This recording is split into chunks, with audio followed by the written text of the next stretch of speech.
Bonjour à tous et bienvenue si nombreux à notre webinaire sur la stratégie CPF co-construit. Je suis ravie de vous accueillir. Je vais co-animer ce webinaire avec Christine Durieux, que je vais vous présenter un petit peu plus tard. Voilà. Quant à moi, je suis Virginie Mazza. Je suis directrice du pôle digital et multimédia chez M2I Formation depuis une douzaine d'années. Et il y a maintenant un an, j'ai pris la direction du pôle CPF. Ce sont deux pôles qui peuvent se parler et de cette réflexion commune, en fait, est née une offre professionnalisante, utile, accessible sur la plateforme EDOF et donc finançable dans le cadre du CPF. Avant de rentrer dans le vif du sujet, je vais prendre quelques minutes, si vous le voulez bien, pour présenter M2I Formation, puisque certains d'entre vous ne nous connaissent peut-être pas encore. Vous l'aurez compris, Credo, c'est la formation professionnelle. Nous avons 35 centres répartis sur tout le territoire national en nom propre et nous avons été créés en 1985. À notre offre, vous allez trouver environ 2500 modules de formation, dont une grosse centaine est aujourd'hui éligible au CPF. Nous accueillons pas loin de 100 000 apprenants par an, que ce soit en présentiel et en distanciel. Et notre ancienneté fait qu'on a aujourd'hui créé des relations de confiance avec les principaux OPCO et qu'on a la capacité à vous présenter un éventail large d'actions collectives et négociées, donc financées avec les OPCO. Outre la formation professionnelle, nous intervenons également sur le marché de l'upskilling et du reskilling. Donc, nous avons des formations longues, diplômantes et certifiantes. Et nous avons développé en 2020 un département alternance avec la 2i Academy. Depuis 2022, nos 35 centres sont certifiés Calliope. La qualité reste un engagement fort chez M2I Formation. Nous sommes considérés comme incontournables par l'éditeur Leaders League et également meilleur organisme de formation par le point. Les solutions que nous pouvons vous proposer, des formations en inter-entreprise, en intra et de la formation sur mesure avec tous les outils qui vont permettre de contribuer au bon placement, au bon positionnement des apprenants dans des modules de formation qui permettront de répondre à vos demandes de développement des compétences. Donc, nous avons des quiz, des tests de positionnement, de l'e-questionnaire, etc. Des outils de diagnostic et les solutions que nous savons, les modalités que nous pouvons vous proposer, c'est bien évidemment de la formation en présentiel, la classe à distance qui a explosé en matière de chiffres depuis la Covid et qui s'est beaucoup stabilisée. Nous avons une offre blended learning et une offre e-learning pure qui est pour partie développée par nos propres équipes. Voilà, donc ce n'est pas forcément de l'e-learning acheté sur étagère, c'est de l'e-learning qu'on développe à la demande en fonction des parcours multimodaux dont vous avez besoin. Voilà, c'était une présentation très courte. Je pense que vous êtes tous là pour entendre cette notion de CPF co-construit. Je vais laisser la parole à Christine, qui est donc notre experte en ingénierie de la formation, voilà, qui va maintenant vous faire un petit panorama de tout ce qui est chiffres et actualité du CPF. C'est important d'avoir ce retour. Les bénéfices à se lancer dans une démarche de construction, les services proposés par M2I, je reprendrai la main, le reste à charge, parce que vous en avez tous entendu parler et c'est un vrai sujet d'actualité. Et puis nous débattrons autour d'une conclusion. Voilà, Christine, notre experte en stratégie de la formation et du financement de la formation, va vous parler du CPF co-construit maintenant. À toi, Christine. Merci Virginie. Bonjour à toutes et à tous. Merci de nous avoir rejoints pour ce webinaire. Donc, je vous propose de débuter ce webinaire pour ma partie par quelques chiffres et des actus pour homogénéiser notre niveau d'information sur le sujet du CPF. Donc, sur le sujet du CPF, vous allez trouver des informations qui sont issues de la Caisse des dépôts et consignations. Donc, sur cette Caisse des dépôts et consignations, des actualisations chiffrées sont réalisées, notamment au premier trimestre 2023, fin de ce premier trimestre 2023, vous allez trouver des informations relatives aux utilisateurs du CPF. Donc, on peut dire que la parité va être atteinte au niveau du CPF dans la mesure où 49% sont des femmes, 51% sont des hommes. On voit également que les 26-35 ans sont les principaux usagers du CPF. Alors, on a une deuxième tranche également qui concerne les 36-45 ans. Donc, majoritairement, on va dire que c'est cette tranche cumulée de 26 jusqu'à 45 ans qui sont les utilisateurs du CPF. Vous allez également trouver des données chiffrées actualisées concernant qui utilise et qui mobilise son CPF. Donc, on voit ici que ce sont principalement les employés, donc les employés avec un nombre de dossiers assez conséquent, 134 695 dossiers enregistrés à la fin du premier trimestre 2023. Donc, ce sont des éléments qui sont très importants dans la mesure où dans votre stratégie de déploiement d'une démarche de co-construction, avec les employés, vous pourrez sans aucun problème les mobiliser, les solliciter sans exclure d'autres profils.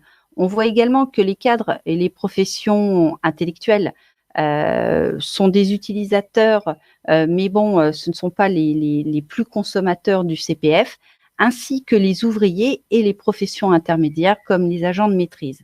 Donc, selon la catégorie socio-professionnelle et selon l'âge, on voit que tout le monde n'a pas forcément recours de la même façon au CPF. Donc, une indication pour vous pour orienter votre stratégie. Également, d'autres données qui nous sont transmises par la Caisse des dépôts et consignations, par le site Open Data. À fin mai 2023, donc là, ce sont des données qui sont actualisées tous les mois, qui concernent les formations, le nombre de dossiers et le budget. On va se rendre compte dans le premier schéma que vous voyez ici, c'est important d'avoir ces informations, puisqu'il y a eu sur les 5 premiers mois de cette année 616 000 dossiers qui ont été engagés au niveau de la Caisse des dépôts et consignations. Et si l'on compare par rapport à la même période aux 5 premiers mois en 2022, on était quasiment au million de dossiers engagés, soit une baisse de plus de 40%. Alors 40%, c'est assez considérable et dû à quoi? Eh bien, on le voit très bien, la chute qui s'est amorcée en novembre 2022 est due à l'arrivée de France Connect Plus, donc ce procédé d'identification et de connexion à mon compte formation pour sécuriser, on va dire, les achats de formation par l'ensemble des acteurs. Donc, France Connect Plus a eu, et on reviendra dessus parce que c'est important et justement, ça fait partie des stratégies d'accompagnement que vous propose M2I, France Connect Plus a eu de sérieuses répercussions à ce niveau-là. Également, des éléments qui sont intéressants concernent le top 10 des certifications. Alors, le top 10 des certifications, on voit que celui qui arrive en tête, eh bien, c'est le permis B. Le permis B est très utilisé, très sollicité au niveau du CPF. Alors, on va faire une petite en aparté concernant le permis. Hier, a été adoptée une loi, la loi 2023-479, qui va permettre à toutes les catégories de permis de conduire, dont tous les permis de conduire qui concernent les véhicules terrestres, seront dorénavant éligibles au CPF. Alors, cette loi ne rentrera en vigueur qu'au 1er janvier 2024 et il y aura également très certainement un décret pour préciser l'application, les règles d'application de cette loi. Si ça, on va dire, durcit davantage les conditions d'éligibilité et de recours pour le permis, ou alors si c'est un peu plus souple. De la même façon, on devrait avoir des précisions puisqu'un rapport a été demandé pour abaisser l'âge du permis de conduire à 17 ans. Donc, tous ces éléments seront d'actualité, on va dire, dans les prochains mois à venir. On poursuit également sur un autre aspect qui concerne, lui, directement les organismes de formation, le nombre de certifications enregistrées, que ce soit au RNCP ou que ce soit au registre spécifique. Donc, tous les éléments que vous allez trouver au niveau du registre spécifique, toujours sur le site Open Data, vont vous préciser le nombre de certifications. Alors, vous voyez qu'il y en a quand même 3537 certifications enregistrées. RNCP-RS. Donc, vous avez le choix en tant que, on va dire, cofinanceur, co-constructeur, de pouvoir sélectionner dans le catalogue de formation parmi les 5316 organismes de formation qui proposent des certifications des titres éligibles au RNCP et ceux, les 6396, qui proposent également des certifications éligibles au registre spécifique pour vos collaborateurs, de pouvoir déterminer votre catalogue. Et donc, sachant que quand on regarde à peu près quelle est la représentation au niveau de cette offre RNCP, principalement, ce sont les formations orientées informatiques que l'on va retrouver, Également au niveau du registre spécifique, et ce qui arrive au niveau du top 5, eh bien, ce sont les formations aux langues. On voit également toujours les formations informatiques, puis dans de moindres mesures, spécialité, sécurité des biens et des personnes. Voilà, donc ça c'est pour vous donner des éléments chiffrés, des actualisations que vous pourrez retrouver. On vous mettra dans le chat les éléments qui sont en lien avec les chiffres pour que vous puissiez être autonome et pouvoir retrouver tous ces éléments. Donc, il n'y a pas de problème. Maintenant, je vais poursuivre également sur de l'actualité, retour sur l'actualité du CPF.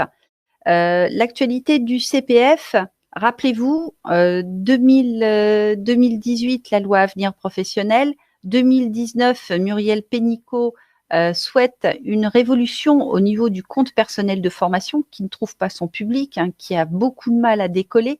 Donc, du coup, le lancement, décision de s'orienter vers une application, mon compte formation, qui sera désintermédié, donc pas besoin de passer par un OPCO, pas besoin de passer par son employeur, facile d'accès, je peux me connecter d'où je veux, de chez moi, de mon entreprise, de mon train, sans aucun problème, même à partir de mon téléphone portable d'utilisation simple, et de pouvoir engager en un clic le montant disponible, puisque également il y aura eu donc une monétarisation du compte personnel de formation, de pouvoir l'utiliser sans aucun problème. Donc tout ça s'est fait fin novembre, début décembre 2019. Et puis 2020, on a tous vécu la problématique de la pandémie. Cette pandémie qui a permis à bon nombre d'entre nous de nous former, mais également à bon nombre d'organismes de formation, malheureusement, d'usurper l'identité des titulaires de comptes CPF pour les accompagner, entre guillemets, soi-disant, à se connecter et à utiliser mon compte formation. Donc, détournement de fonds, détournement d'utilisation. Et du coup, la Caisse des dépôts et consignations a renforcé pour stopper cette usurpation d'identité via le numéro de sécurité sociale, de passer par une application France Connect, qui a servi à d'autres domaines également. Mais ça n'a pas suffi, c'est-à-dire que des organismes de formation malhonnêtes sont bien malins, et donc ont réussi à détourner un certain nombre de possibilités. Et à partir de novembre, donc fin octobre 2022, puisque c'est en novembre qu'on a vu les répercussions, donc le lancement de France Connect Plus. Alors une application, moi je l'ai testée puisque je me suis connectée comme tout le monde via France Connect Plus. C'est vrai que c'est pas simple parce que il faut un ordinateur portable avec une caméra, un téléphone, un smartphone, également un certain nombre de pièces administratives pour justifier de son identité. Si on n'a pas tous ces éléments, il faut se rendre sur le site, sur un site de la Poste. Bref, d'une complexité alors qui freine bien évidemment les achats d'impulsion, mais qui freine également le détournement d'identité. Mais du coup, ça a eu une répercussion hyper importante puisqu'on est passé comparativement sur le même mois de novembre 2021 à novembre 2022 à une baisse de 60%. Donc, rendez-vous compte, 40% si je compare les chiffres des 5 premiers mois de novembre 2002 à novembre 2023, et juste si je compare uniquement le mois de novembre, une baisse de 60%. Donc, oui, c'est pas simple, et donc ces modalités de connexion nous sécurisent certainement, mais par contre freinent l'utilisation de mon compte formation. Également, autre actualité qui a eu son incidence, c'est Calliope. Alors Calliope, vous me direz, c'est pas nouveau. Non, mais c'est pas nouveau, mais ça a été, c'est rentré en vigueur, toujours à cause de la pandémie, au 1er janvier 2022. Donc, bon nombre d'organismes de formation qui avaient déposé leur offre sur mon compte formation, au 1er janvier 2022, ne bénéficiant pas de Calliope, ont été automatiquement déréférencés, puisqu'elles ne pouvaient pas prouver les justificatifs. Donc, gros souci pour ces organismes de formation. Et il y a eu donc juste à côté la création d'organismes dits fantômes ou d'organismes réels qui se sont proposés de faire le portage Calliope pour ces organismes qui soit n'avaient pas choisi d'être référencés qualitativement, ou bien encore des organismes qui avaient qui n'avaient pas cette possibilité d'aller sur Calliope, puisque Calliope, ça a quand même un coût et ça demande aussi pas mal de boulot pour parvenir à répondre à l'ensemble des critères qualité. Donc, du coup, moyennant une rétribution sur le chiffre d'affaires, de pouvoir porter leur certification. Oui, mais bon, on sort des clous là. On n'est plus du tout dans la qualité, dans ce qui est strictement demandé au niveau de la loi Avenir Professionnel. Ce que l'on sait à ce jour, c'est que la DGEFP travaille actuellement sur un sujet pour préciser quelles seront les modalités de mise en œuvre concernant donc cette sous-traitance. Donc, tous ces éléments vont être importants. Est-ce que la DGEFP va exiger que l'ensemble des sous-traitants qui interviennent sur des formations au titre du CPF soient certifiés Calliope? Pour l'instant, on n'a pas les éléments. On est dans l'attente du décret sur ce qu'on appelle le portage Calliope. Et donc là aussi, ça aura très certainement une incidence. Toujours sur l'actualité, des éléments, on va dire, un petit peu plus globaux. C'est les nouvelles règles d'éligibilité des OF et de référencement. Aujourd'hui, on ne peut plus aller sur mon compte formation, c'est-à-dire sur le côté prestataire, organisme de formation qu'on appelle la plateforme EDOF, espace des organismes de formation, et déposer son catalogue. Aujourd'hui, il faut faire une demande auprès de la Caisse des dépôts et consignations pour demander des accès. Également déposer des pièces justificatives qui seront contrôlées et se former pour bien comprendre quel est le fonctionnement de cette plateforme que l'on dénomme EDOF. De la même façon, les organismes qui sont déjà référencés, eh bien aujourd'hui doivent compléter leur référencement avec un certain nombre de pièces justificatives qui n'étaient pas demandées auparavant. Donc, un durcissement. Rappelez-vous, je vous ai dit aussi tout à l'heure qu'il y avait eu de nombreuses radiations et de condamnations des OF. Vous n'êtes pas peut-être sans savoir ou vous n'avez peut-être pas suivi toute l'actualité, mais en septembre dernier a eu lieu la condamnation d'un organisme de formation, l'organisme Apiform dans le nord de la France, qui a détourné pour plus de nombreux millions d'euros via le CPF en proposant à des titulaires des cadeaux, quels qu'ils soient, ou de s'inscrire à diverses mesures sur des actions de formation moyennant une rétribution, etc. Et ils ont été condamnés à 3 millions d'euros de dommages et d'intérêts. La Caisse des dépôts, quant à elle, porte plainte régulièrement et aujourd'hui, on peut dire que, en gros, il y a pour plus de 30 millions d'euros de détournement de fonds, de fonds publics via mon compte formation. Également, vous avez dû entendre parler de la loi 2022-1587 du 19 décembre qui a définitivement interdit le démarchage pour le CPF. On a tous reçu un nombre incalculable de SMS, de contacts mail, de contacts téléphone, c'était même du harcèlement, pour pouvoir nous accompagner et toujours dans un but, c'est de pouvoir utiliser notre numéro de sécurité sociale pour s'identifier et pour détourner les fonds de la Caisse des dépôts et consignations. De la même façon, très récemment, les influenceurs, puisqu'il y avait de nombreux influenceurs sur les réseaux sociaux qui faisaient la publicité pour des organismes de formation et pour des formations, ont été également entre guillemets condamnés, mais il y a une réglementation qui vient interdire le fait que des influenceurs fassent gracieusement, on va dire, les éloges de telle ou telle formation. Vous avez également un renforcement plus strict des enregistrements au niveau du RNCP et du registre spécifique. C'est pas nouveau, c'est arrivé avec la loi de 2018, mais aujourd'hui c'est en pleine application. Et donc, du fait également du déficit qui chronique, on va dire, de France Compétences, eh bien, les conditions d'enregistrement sont beaucoup plus fermes et donc les renouvellements n'ont pas pu se faire comme c'était le cas avant où on pouvait renouveler, faire des demandes de renouvellement. Donc, des offres qui ont disparu, des certifications qui ont définitivement disparu.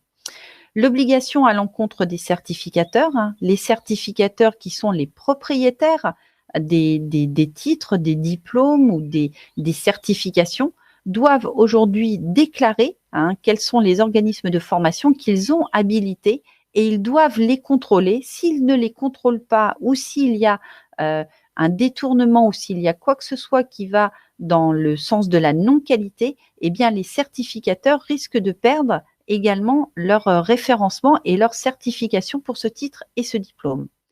Et enfin, dernière actualité, vous voyez qu'il y en a quand même pas mal, le reste à charge qui a été introduit par la loi de finances. Pour l'instant, il n'y a pas de décret. Alors, on va revenir sur la dernière partie, sur ces éléments-là. Donc, voilà pour la partie retour sur l'actualité sur lequel je souhaitais vous parler. Alors, je vais regarder s'il y a des éléments de questions. Le CPF dans la fonction publique territoriale, non, elle ne concerne pas le CPF dans la fonction publique territoriale. C'est vrai que la fonction publique territoriale, c'est quelque chose quand même de très spécifique et de très particulier. Et donc, on va parler du compte personnel de formation qui va s'adresser directement à l'ensemble des collaborateurs du secteur privé. J'ai pas vu d'autres questions. Ok, merci infiniment. Merci bien. Donc, on va continuer sur les bénéfices d'une démarche de co-construction. Alors, les bénéfices d'une démarche de co-construction, aujourd'hui, elle concerne principalement 2 acteurs, hein, donc notamment, comme je viens d'y répondre, sur le secteur privé, donc des titulaires de compte CPF et également des entreprises. Alors, quels sont les bénéfices d'un scénario de co-construction? Alors, tout simplement, eh bien, pour le titulaire de compte CPF, s'il n'a pas assez de sous sur son compte CPF pour financer la formation de son choix, eh bien directement, il va devoir abonder personnellement avec ses propres deniers, donc avec un règlement de carte bancaire sur le compte CPF. Donc, le scénario de co-construction, eh bien justement, ça va lui permettre, via son employeur, de pouvoir discuter d'un projet de formation commun et de bénéficier d'un complément pour financer cette action de formation.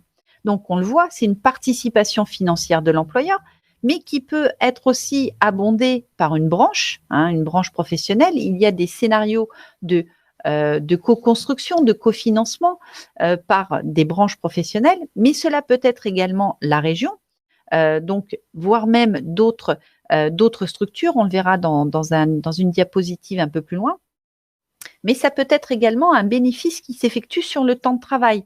Le temps de travail, rappelez-vous, le titulaire, lorsqu'il veut mobiliser son compte personnel de formation pour suivre une formation, va devoir soit poser des jours de congé, soit des jours de RTT, soit faire suivre la formation, on va dire, en dehors de son temps de travail. S'il doit le faire sur le temps de travail, c'est une obligation, il doit demander l'autorisation à son employeur, qui n'est pas forcé d'accepter, mais il va bénéficier, dans ce cadre-là, s'il peut ne pas poser de jour de congé, eh bien, il conserve sa rémunération, ce qui n'est pas un moindre intérêt, et donc directement pouvoir suivre sa formation sans avoir à perdre, entre guillemets, ou à poser des jours de congé.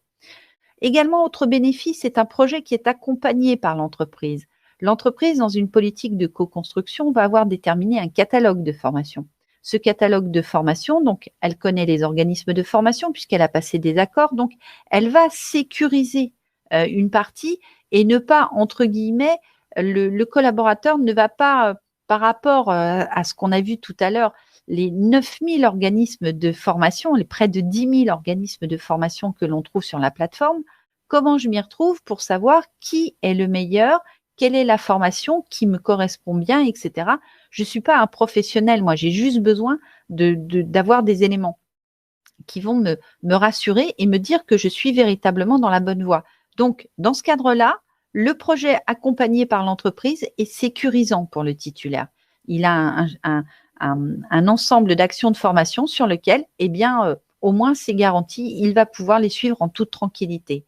Ça va lui permettre également de développer ses compétences, de maintenir son niveau d'employabilité. Entre parenthèses, c'est son savoir devenir qu'il est en train de développer. Parce que les compétences, elles appartiennent aux collaborateurs, aux titulaires. Le titulaire de CPF, collaborateur, salarié de l'entreprise, moyennant la rétribution de son salaire, va mettre ses compétences à destination. Mais du jour au lendemain, eh bien, que se passe-t-il? L'évolution des technologies, l'évolution des stratégies, l'évolution juridique, réglementaire fait qu'on a besoin de développer ces compétences. Aujourd'hui, on le sait plus que jamais que les métiers, dans 5 ans, dans 10 ans, ils auront changé. Donc, j'ai intérêt à développer mes compétences et pas, entre guillemets, à rester sur mes acquis si je veux pouvoir être sûr de me repositionner quoi qu'il arrive dans l'avenir professionnel que je ne connais pas, qui est incertain. Pourquoi pas aussi envisager un parcours de reconversion. On le voit très bien, la pandémie a eu des effets aussi sur le sens du travail, sur la proximité, sur différents critères. Donc, comment, à la limite, je pourrais me reconvertir? Eh bien, je peux me reconvertir en utilisant mon CPF et voir avec mon entreprise, eh bien, si je peux pas me repositionner sur un autre secteur d'activité. Voilà, côté titulaire, côté entreprise, eh bien, côté entreprise, c'est pareil. Je vais créer un catalogue de formation qui répond aux besoins de mon entreprise. Donc, parmi mes prestataires, mes partenaires formation, je sélectionne des entreprises. Donc, il va m'aider, ce partenaire formation, à présélectionner des certifications, des diplômes, des titres, on va dire des blocs de compétences. Pourquoi pas partir sur de la VAE, sur du bilan de compétences. Il va m'accompagner dans mes choix et dans ma structuration de mon catalogue CPF. Je vais disposer de financement de co-construction dans le cadre de mon plan de développement de compétences. Ça veut dire quoi? Ça veut dire qu'aujourd'hui, toutes les entreprises contribuent, versent une cotisation qu'on appelle la CUFPA, la contribution unique à la formation professionnelle et à l'alternance, qui est versée, donc c'est pas entre guillemets autre chose qu'un impôt, puisqu'il n'y a plus pour les entreprises de plus de 50 salariés, il n'y a pas de droit de retour, c'est-à-dire je n'ai pas de droit de tirage. Donc du coup, c'est un impôt. Cet impôt est versé à l'URSSAF. L'URSSAF le reverse directement auprès de France Compétences. France Compétences, à l'occasion du projet de loi de finances annuel, va déterminer des enveloppes et va verser des dotations par rapport à chacun des dispositifs de financement. Donc, l'entreprise, en utilisant cette co-construction, va pouvoir bénéficier, en effet, d'une co-construction, d'un cofinancement. Alors, même si c'est pas la totalité, l'objectif, c'est pas de revenir dans ce qui avait été fait au niveau du droit individuel de la formation, puisque ça avait été détourné et puis de son objectif d'être sur du 50-50 et du gagnant-gagnant, mais de pouvoir bénéficier quand même d'une partie de financement via le CPF. C'est mettre en place aussi une politique RSE au travers de management et au travers de la gestion des compétences. Tout simplement pourquoi? Parce que en matière de responsabilité des entreprises, on sait que quand on est mieux dans son entreprise, on est meilleur. Donc, plus on est compétent, plus c'est facile pour soi, et bien, plus effectivement l'entreprise en ressortira grandi et aura des bénéfices. Donc, mettre en place une politique de responsabilité sociétale, eh bien, c'est hyper important. Et on va le voir, cette politique, c'est quand je fais du cofinancement de l'abondement, eh bien, je vais abonder soit sur des projets de formation, soit doter le compte personnel de formation de mes collaborateurs. Et ça, effectivement, c'est une politique qui fait grandir l'entreprise.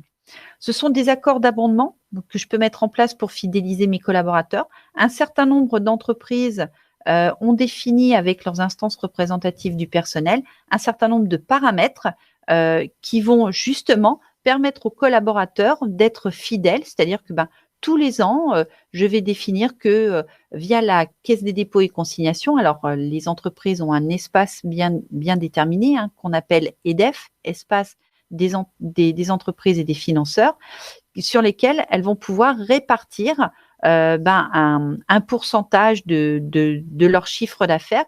Et donc, Virginie vous en reparlera tout à l'heure par rapport à des dispositions qui sont spécifiques dans ce cadre-là. C'est aussi répondre à ses obligations en matière d'entretien professionnel. Le fait d'autoriser ses collaborateurs, ne serait-ce que de faire une action de formation CPF sur son temps de travail, eh bien, cela permet effectivement de dire que l'on a contribué, de répondre à ses obligations, notamment dans le cadre du bilan à 6 ans. Donc voilà pour les bénéfices que l'on peut tirer, à la fois que l'on soit salarié ou que l'on soit une entreprise, au niveau de tous ces éléments. Maintenant, je repasse la main à Virginie qui va vous préciser comment M2I peut vous accompagner dans cette démarche. Merci beaucoup Christine. Juste avant, je te partage 2 questions. Est-il possible d'accepter un CPF pendant le temps de travail financé uniquement par le collaborateur sans cofinancement? Oui. Ah oui, oui, complètement. Il n'y a pas de souci, il n'y a, Oui, pas oui. d'incompatibilité. Non, non, la seule chose, on ne peut pas obliger, l'entreprise ne peut pas obliger le collaborateur à utiliser son CPF, d'accord? Donc, puisque c'est un compte personnel de formation. Par contre, elle peut sans aucun problème lui demander et dans ce cadre-là, voir avec le collaborateur pour signer un accord. Ça, c'est quand même quelque chose qui est important, de façon à ce que l'entreprise garde une traçabilité de cet accord. De la même façon, elle l'autorise à partir sur le temps de travail et il y a un accord de réciprocité à ce niveau-là. Il y a une question de Françoise. CPF pendant le temps de travail, comment l'employeur va-t-il justifier qu'il permet le suivi de la formation pendant le temps de travail? Il n'y aura pas d'abondement dans ce cas. Oui, alors, il doit s'engager par écrit, l'employeur. Alors, l'employeur, oui, s'engage puisque l'autorisation d'absence, le salarié doit faire une demande d'autorisation d'absence. Et donc, l'employeur va répondre comme quoi il autorise son collaborateur à partir pour être en formation via son compte personnel de formation.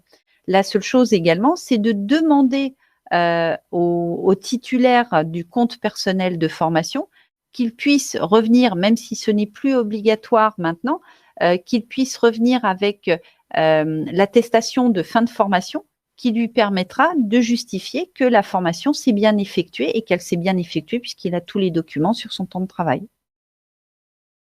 Et il y a une remarque de Bruno qui dit « Lorsque le salarié utilise son CPF et qu'il y a un reste sur le coût pédagogique, l'OPCO ne prend pas en charge ce qui est regrettable. » Alors, ce n'est pas tout à fait vrai, Bruno, parce qu'il y a des accords de branche qui existent et donc en fonction de la branche et de l'OPCO, il peut y avoir un abondement de la part de l'OPCO. Et ça, vous le voyez directement, le titulaire le voit directement sur la plateforme EDOF,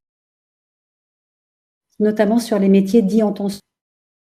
Atlas, ex-FAFIEC, abonde sur beaucoup de sessions de formation sur les sujets qui correspondent à leurs adhérents et leurs problématiques de métiers en tension.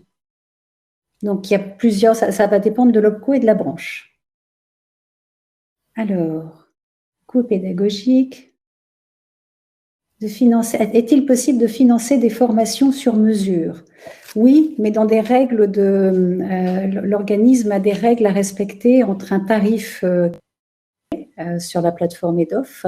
Donc, il ne peut pas y avoir une modification supérieure à 15%. C'est-à-dire que si la formation standard est éligible, est financée et apparaît sur 1 000 €, vous ne pourrez pas mettre une formation à 2 000 € pour le même module parce que ça va être du spécifique et du cours inter-entreprise. Voilà. Donc, il y a quelques règles à connaître.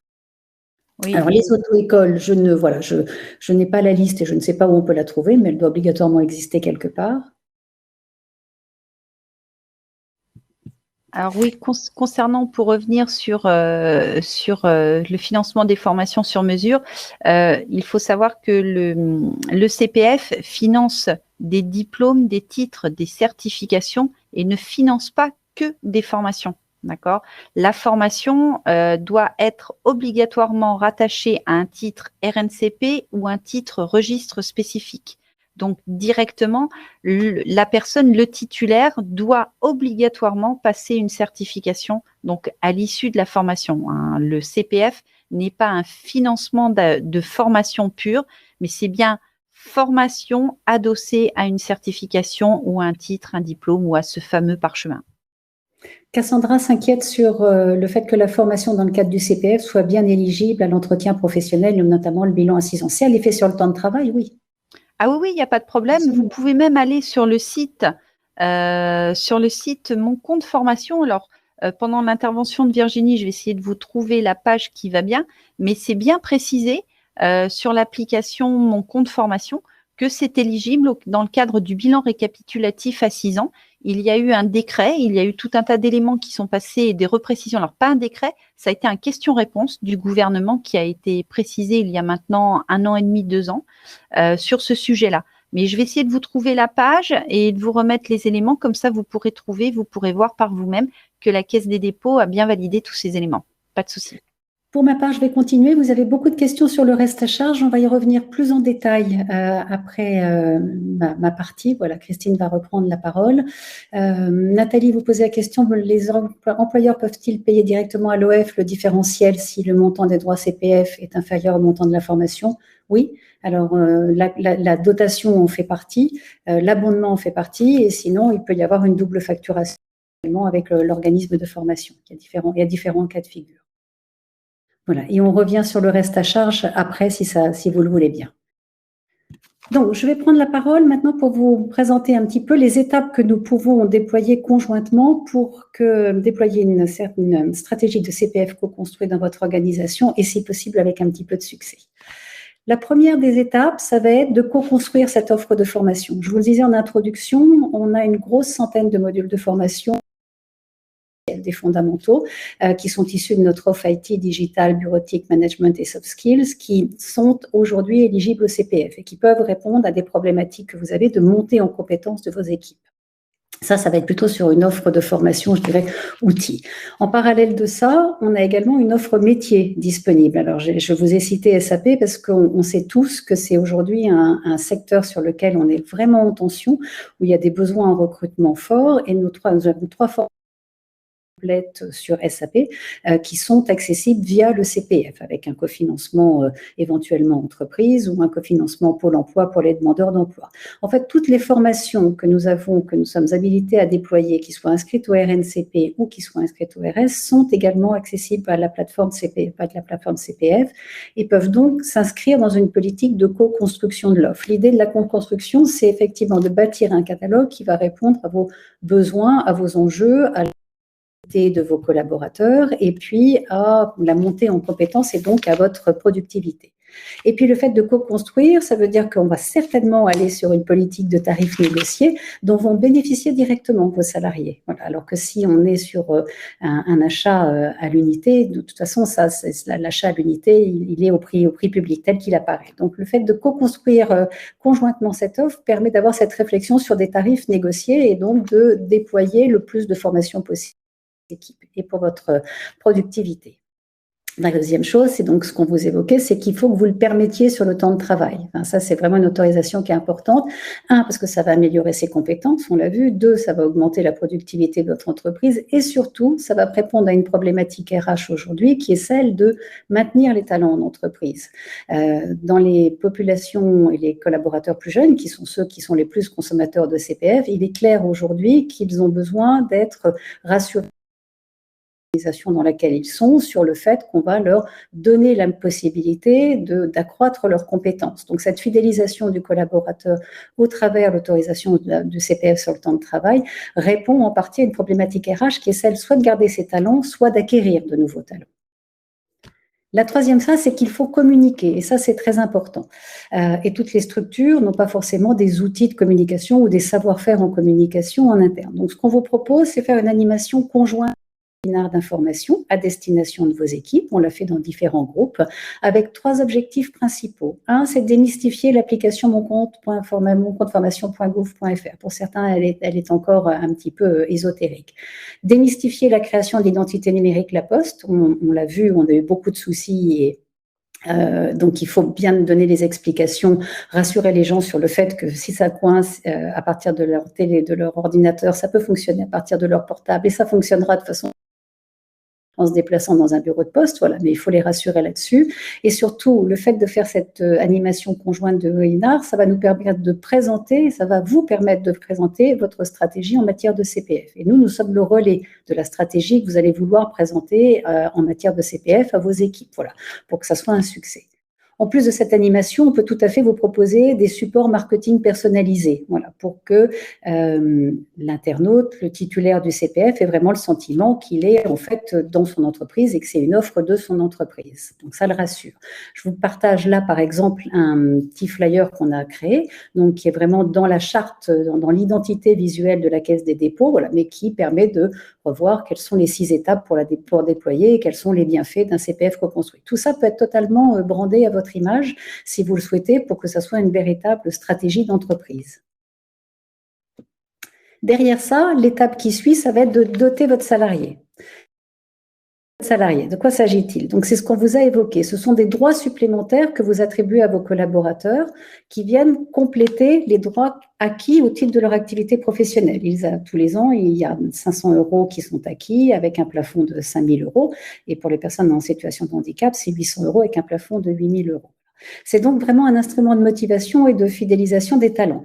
C'est un instrument en réponse à vos obligations légales, c'est ce qu'on vous disait. Ce qu'il faut que vous compreniez, c'est que quand vous dotez salarié, vous dotez son compte personnel, c'est bien son compte personnel. Voilà. Donc, il faut avoir un engagement peut-être oral ou une réflexion ou quelque chose à voir avec vos équipes pour que, effectivement, si vous lui dites, je mets 2 000 € pour que tu te formes sur SAP, c'est pour qu'il se forme sur SAP. Ce n'est pas pour qu'il aille se former sur du pilotage de drone, par exemple, même s'il s'amuserait aussi beaucoup avec le pilotage de drone. Voilà. Donc, il y a cette règle-là, mais ayez bien à l'esprit que c'est un droit individuel, que ça le ou à lui, et que ce n'est pas lié à un projet ou ce n'est pas lié à une session de formation. Voilà.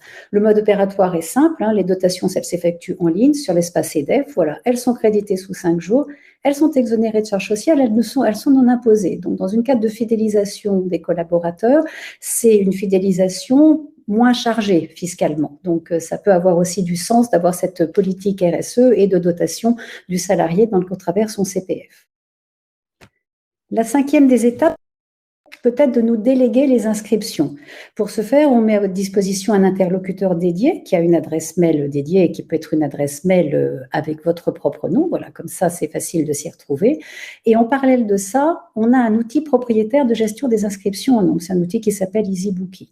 Vous avez 50 personnes que vous souhaitez faire former sur Excel dans le cadre de sessions intra-entreprise, parce que ça va être un Excel perfectionnement, mais qui va être un petit peu ciblé sur quelque chose. Donc, on va co-construire pédagogique, et puis on va pouvoir gérer au travers de notre outil EasyBooking les inscriptions. 50 personnes, on se dit qu'on va faire les 5 sessions de 10 personnes. Donc on va présenter sur notre outil EasyBooking des sessions, un catalogue de sessions de formation qu'on va pouvoir ensuite filtrer par filière, par ville, par date. Voilà.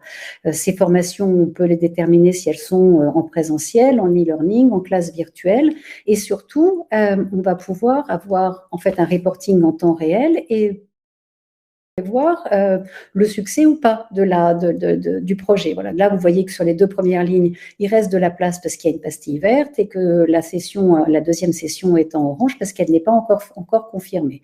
Voilà. Donc, on met à disposition cet outil dans les cadres de projets de CPF co-construit de nombre pour pouvoir vraiment simplifier la démarche. Ensuite, on rentre dans un processus normal d'inscription puisqu'on est sur du compte personnel de formation. Donc, ça sera chaque inscription individuelle au travers la plateforme EDOF. Voilà. Mais dans notre réflexion, c'est de dire simplifions les choses pour que les entreprises qui souhaitent utiliser en nombre le CPF et donc déployer le maximum de formations en général pour leurs équipes puissent avoir des outils qui simplifient la tâche. Ça, c'était la présentation de EasyBooking. En clair, et ça va être ma petite conclusion, le 6e point, c'est concrétiser votre projet commun. Votre projet commun, il est entre vous, employeurs, et vous, apprenants. Les raisons principales, je les répète, ça renforce l'engagement, ça permet de favoriser l'innovation, l'efficacité, la productivité, ça répond à une vraie problématique RH de maintien des talents dans l'entreprise ou de faire venir des nouveaux talents, ça favorise la croissance et puis ça permet de se conformer aux obligations légales. Voilà, c'était les outils que M2I pouvait mettre à votre disposition dans le cadre d'un projet de CPF co-construit. Moi, je vous ai parlé de dotation. Il y a un autre sujet sur lequel Christine va reprendre la main. Donc ça, c'est une copie d'écran de la plateforme EDOF pour que vous puissiez voir un petit peu la façon dont c'est présenté et que Christine puisse vous expliquer plus en détail de quoi il s'agit. Ok, merci Virginie. Donc, je me suis permise, j'ai répondu à quelques questions dans le chat. Après, on reverra, on les rebalayera, je pense, ce sera nécessaire de les balayer en totalité. Les dotations versus abondement, de quoi on parle? Une dotation, vous déposez sur le compte de vos collaborateurs un montant, donc via la plateforme EDEF, qui est dédiée aux entreprises, qui est l'espace des entreprises et des financeurs, un montant que vous voulez. Ça fait l'objet d'un accord, d'un accord d'entreprise sur lequel, on va dire, c'est une, entre guillemets, c'est une prime que vous pouvez verser et les utilisateurs, les titulaires de compte CPF vont l'utiliser comme ils l'entendent. C'est-à-dire, soit je me forme pas sur tel projet de formation, sur tel autre. Il n'y a pas de droit de regard de la part de l'entreprise sur ce qu'on va appeler une dotation. Maintenant, vous avez l'abondement. L'abondement va consister à financer un projet sur lequel vous vous êtes mis d'accord avec le titulaire. Par exemple, je prends l'exemple sur instruction, celui que vous avez sur la partie de gauche, l'abondement sur instruction. Moi, Christine Durieux, j'ai un projet personnel de formation, de passer une certification, etc. Je vais voir mon employeur avec mon dossier, je lui présente tous les éléments et je lui demande de participer, de cofinancer, de co-construire mon projet parce que, me semble-t-il, ça correspond à une stratégie d'entreprise, à une démarche, on va dire, collégiale sur lesquelles, oui, j'ai mon intérêt, mais l'entreprise y a son intérêt. Et donc, dans ce cadre-là, l'entreprise n'est pas obligée, mais elle peut abonder à mon projet de formation que je veux mettre en place. Et donc, c'est bien sur instruction. Alors, vous voyez, dans la diapositive qui est là, ça peut être l'employeur, mais vous avez divers financeurs qui peuvent intervenir, pas uniquement l'employeur. Donc, provisionnement de fonds vous explique un petit peu comment ça se passe. L'abondement automatisé. Alors, l'abondement automatisé va peut-être répondre également à des questions que j'ai revues au niveau du chat, à savoir que ce soit l'employeur détermine, si je prends la co-construction avec M2I Formation, un catalogue formation. Ce catalogue formation, ils vont sélectionner quelles sont les formations au niveau de M2I qui correspondent à mon plan de développement de compétences qui ont du sens, sur lesquelles je vais communiquer en interne auprès de mes collaborateurs et leur dire, voilà, si vous êtes là-dessus, directement, automatiquement, parce que j'aurais conventionné, moi, entreprise M2I, avec la Caisse des dépôts et consignations, j'aurais déterminé des règles, j'aurais déterminé des critères et à partir de là, dès qu'une personne ira se connecter sur cette action de formation sur laquelle j'ai déterminé des critères supplémentaires, ça peut être aussi des financements que je vais autoriser, une co-construction pour des ouvriers ou des employés, mais pas forcément pour des cadres. Voilà. Donc, je vais présélectionner et au travers de cet accord que je vais négocier avec la Caisse des dépôts et consignations, je vais déterminer le montant, les formations, qui est concerné et de quelle façon. Et donc là, c'est automatique parce que j'ai déterminé et conventionné les éléments. Ce qui est le cas aujourd'hui avec certaines régions. Il y a des régions qui ont conventionné avec la Caisse des dépôts et consignations pour dire telle et telle formation pour tel et tel profil de public, on abonde à hauteur de temps. De la même façon, des branches professionnelles, donc des OPCO, ont mis des accords avec, puisque les OPCO sont les branches, sont les, on va dire, c'est ceux qui répondent aux obligations des branches professionnelles. Et donc, du coup, ils vont avoir déterminé aussi des critères et automatiquement, pour telle action de formation, ce que disait Virginie par rapport à Alex Fafiek, donc à Atlas, qui a déterminé avec la branche Numéum, par exemple, un certain nombre de critères d'éligibilité pour financer des actions spécifiques. Donc, ça existe déjà. De la même façon, pour les demandeurs d'emploi, il y a des abondements qui sont automatiques, qui se font pour des actions de formation au niveau de Pôle emploi. Donc, voilà un petit peu aussi ce qu'on pouvait dire pour clarifier les notions de dotation versus abondement. Dotation, je verse des sous. Abondement, j'étudie le projet. Je vois si je le fais au cas par cas ou alors si je définis une politique stratégique au niveau de mon entreprise et je cible des catégories socio-professionnelles et des formations par rapport à mon organisme de formation. Voilà, Virginie, pour répondre à tes questions. Merci. Alors, ce que je voulais rajouter, c'est que nous sommes très régulièrement en contact avec la Caisse des dépôts. Il y a très peu d'entreprises qui, pour le moment, se sont lancées dans cet abonnement automatisé. Voilà. Je pense que ça se compte sur les doigts de deux mains aujourd'hui, voilà, parce que ça implique un accord tripartite avec également, effectivement, un conseiller commercial de la Caisse des dépôts. Voilà, mais ils sont disponibles là-dessus. Donc, je poursuis et on va arriver sur la dernière partie, le reste à charge. Le reste à charge, où j'ai vu quelques questions qui anticipaient ces éléments. Donc, le reste à charge a été annoncé avec la loi en fin 2022, en fin décembre 2019, la loi sur la fraude, sur lequel il est question effectivement de parler de participation du titulaire, de tickets modérateurs, voire de reste à charge, mais on n'a pas plus d'éléments et de précisions. Alors, une petite explication. Pourquoi est-ce qu'on va parler d'un reste à charge? Pourquoi ce revirement alors qu'au départ, il n'en était pas question? Eh bien, avant 2019, rappelez-vous, le CPF, je l'ai précisé au démarrage, peine à décoller. En 2020, avec le facteur pandémie, eh bien, tout s'est lancé, tout s'est développé et justement, les personnes ont profité de cette période pour s'approprier, pour s'emparer du compte personnel de formation, pour l'utiliser, le mobiliser. Et donc, on arrive en 2022 à dépasser largement le budget qui était autorisé. Le projet de loi de finances pour 2022 prévoyait 1,4 milliard d'euros de dépenses au titre du CPF et à fin 2022, uniquement pour le CPF, on est arrivé à 2,8 milliards d'euros. C'est-à-dire qu'on a doublé les dépenses et de fait, on a creusé le déficit de France Compétences. France Compétences, qui est un fantastique, on va dire, structure, fantastique organisme, mais qui, avec tous les éléments, puisque ce n'est pas que le CPF qui a creusé le déficit, mais c'est la politique stratégique du, entre guillemets, du quoi qu'il en coûte, qui aujourd'hui coûte cher. C'est un déficit de 4,6 milliards d'euros en 2020, 2,9 milliards d'euros en 2021, près de 2,2 milliards en 2022. Donc, on se rend compte qu'on ne peut pas aller au-delà. D'autant plus, et c'est un petit peu ce qui s'est passé avec notre ministre de l'économie, Bruno Le Maire, qui s'est dit, nous, notre note, si on continue comme ça à partir et à dépenser des sous, eh bien, vis-à-vis des agences de notation, on prend un risque. Et donc, on prend un risque sérieux de voir notre note se dégrader au niveau économique. Et ça, c'est pas bon du tout, du tout, du tout, du tout. Donc, du coup, eh bien, on va restreindre, on va voir où est-ce qu'on peut faire des économies.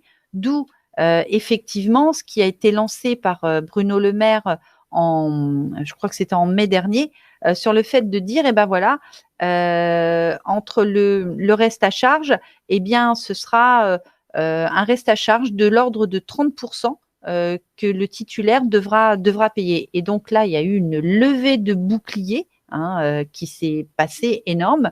Même Carole Grandjean, ministre du Travail, est montée au créneau pour dire stop, on ne sait pas encore ce qu'il en est. L'ex-ministre du Travail, Muriel Pénicaud, a dit non, mais là, vous êtes en train de détruire le CPF et de vous tirer une balle dans le pied. Donc, en gros, faut arrêter, faut réfléchir. Et on ne sait même pas si ce reste à charge sera toujours d'actualité.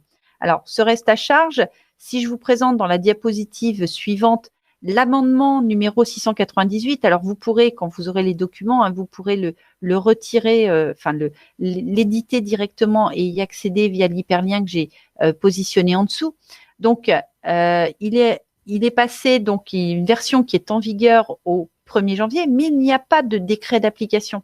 Donc, il faut absolument un décret d'application pour le mettre en œuvre et aujourd'hui, ce n'est pas le cas. Alors, tout simplement pourquoi ?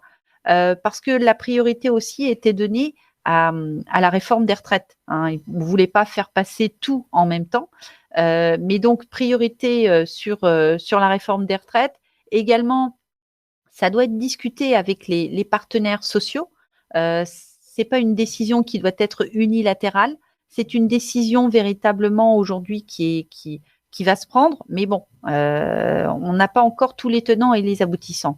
Donc, 2 éléments de précision que je vous ai amenés, à savoir avec 2 petites loupes, la participation peut être soit proportionnelle au coût de la formation, dans la limite d'un plafond ou fixée à une somme forfaitaire. Donc, dans la limite d'un plafond ou proportionnelle, c'est les fameux 30% évoqués par Bruno Le Maire. La somme forfaitaire, est-ce que ça pourrait être, on va dire, un euro symbolique, un minima? Parce que rappelez-vous, tout début, je vous ai présenté quelles étaient les catégories socio-professionnelles les plus utilisatrices du compte personnel de formation. Ce sont les employés. Les employés, c'est pas ceux qui vont pouvoir rajouter tout de suite un petit billet comme ça pour s'engager dans la formation. Donc, les employés, eh ben, s'ils n'y vont plus, le compte personnel de formation, eh bien, ce dispositif va perdre en efficacité et fera comme pour le DIF, il partira dans les oubliettes. Voilà. Donc, la participation également, autre élément qui est important et qui reste à préciser par décret, c'est que cette participation ne sera pas due par les demandeurs d'emploi ni par les titulaires de compte lorsque la formation fera l'objet d'un abondement et d'un abondement par l'employeur. Donc, politique de co-construction que le ministère du Travail porte depuis l'origine du CPF. On le voit quand on reva sur le site du ministère du Travail. Donc, tous ces éléments font dire que oui, mais la co-construction par un employeur, c'est quoi? Est-ce que c'est de l'ordre de 2 €, 3 €, 10 €, 200 €, 400 €? Est-ce qu'il y a un plafond? Est-ce qu'il y a des éléments?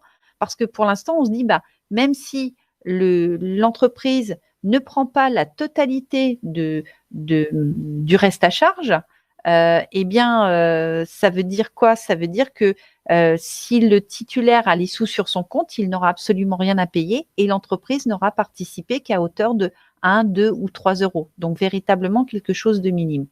Donc, on est dans l'attente de ce décret. Virginie vous le dira puisqu'elle est directement en contact avec la Caisse des dépôts et consignations. Mais il est clair que la Direction générale du travail et de l'emploi, la DGEFP, est dessus. Elle est en train de voir et de réfléchir à ce reste à charge. Vraisemblablement, il y en aura un, mais ce reste à charge, s'il existe, ne pourra être mis en œuvre qu'à partir de 2024, puisque la Caisse des dépôts et consignations a des tas de développements à faire et donc ne peut pas être sur tous les fronts en même temps. Tu m'arrêtes, Virginie? Non, mais justement, je voulais intervenir pour dire que de toute façon, ils seront en ordre de marche, la Caisse des dépôts, à partir de la rentrée d'octobre. Voilà, donc pour eux, si le décret d'application est bien effectif, le reste à charge démarrera en 2024. Voilà. Et effectivement, ça a tendance à se confirmer, sachant qu'ils étaient effectivement, eux, contre, parce qu'ils pensent que c'est contre-productif. Ils ont déjà subi beaucoup de baisse de nombre de dossiers du fait d'abord de la mauvaise publicité des arnaqueurs, du durcissement des certifications. Voilà, donc ils souhaitaient que ce reste à charge ne soit pas finalisé, mais ça tend à le devenir. Voilà. Mais pour 2024, donc vous avez encore tout le deuxième semestre. Voilà, donc l'objectif de ce reste à charge, et effectivement cela va répondre à, je regardais très rapidement les questions ou les remarques ou les réactions dans le chat. L'objectif de ce reste à charge, c'est oui, en effet, c'est de pouvoir réduire le déficit de France Compétences. Parce que, comme je vous ai dit, le quoi qu'il en coûte, de toute façon, ça ne peut pas durer, ça ne peut pas perdurer. Le gouvernement a déjà, alors j'ai pas du tout d'identité politique et d'idées politiques sur quoi que ce soit, ni de polémiquer, mais c'est vrai que nous avons été pas mal accompagnés, que ce soit au titre du Fonds national du FNE Formation ou du CPF ou d'autres mesures, d'être accompagnés durant cette pandémie. Donc, le déficit de France Compétences se creuse. Il faut réussir, et comme je vous expliquais, c'est une question de représentation de la France et également pas que de la représentation, c'est une question économique. Si on baisse notre note, notre AAA au niveau des des agences de notation, on perd en crédibilité et les taux d'emprunt vont être beaucoup moins agréables pour l'État. C'est également responsabiliser les titulaires de CPF. Il a été aussi, alors même si je reprends mes notes là-dessus, puisque j'avais les chiffres de l'ADARES, selon l'ADARES, les formations qui ont été qualifiées de plaisir et de loisir par rapport à toutes celles qui ont été prises en compte au niveau du CPF, elles ne représenteraient que 16% des formations engagées au titre du CPF. Mais il n'empêche, les titulaires du CPF, quelque part, c'est vrai que nous, en tant qu'organisme de formation, nous avons des personnes qui s'inscrivent à des actions de formation qui ne viennent jamais. donc qui nous font perdre des places pour d'autres personnes, mais également, et donc on n'est pas du tout indemnisé dans ce cadre-là, des personnes qui ne vont pas au bout on va dire de leur inscription, donc qui ne passent pas la certification, alors que, comme je vous l'ai dit, ce n'est pas juste le financement d'une formation, c'est formation et certification. Donc, il faut avoir l'ensemble de ces éléments.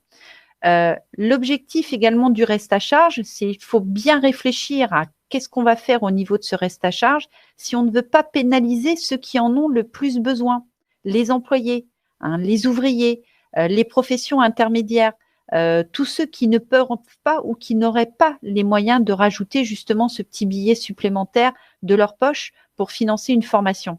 Et le reste à charge, c'est également aller dans le sens de ce qui a toujours été demandé avec la création du CPF, c'est de développer la co-construction d'un projet de formation avec l'ensemble des acteurs. Voilà un petit peu tous les éléments que je souhaitais porter à votre connaissance. Virginie, je te laisse la main. C'est gentil. Alors, on va juste prendre quelques petites questions. Anaïs qui pose la question de savoir si ça sera rétroactif, ce reste à charge. Alors non, non, pas du tout. Ça, on n'en a absolument jamais entendu parler. Sophie qui s'interroge sur la différence entre un CPF co-construit et finalement établir un partenariat classique avec un organisme de formation. Si vous établissez un partenariat classique avec un organisme de formation, c'est votre plan de développement des compétences qui est impacté ou votre budget. Voilà. Là, il est impacté, mais de façon moindre, puisque ce qui est impacté en priorité, c'est ce qui est appelé en priorité, c'est le CPF du salarié que vous allez former, de votre salarié. Est-ce que c'est clair pour Sophie?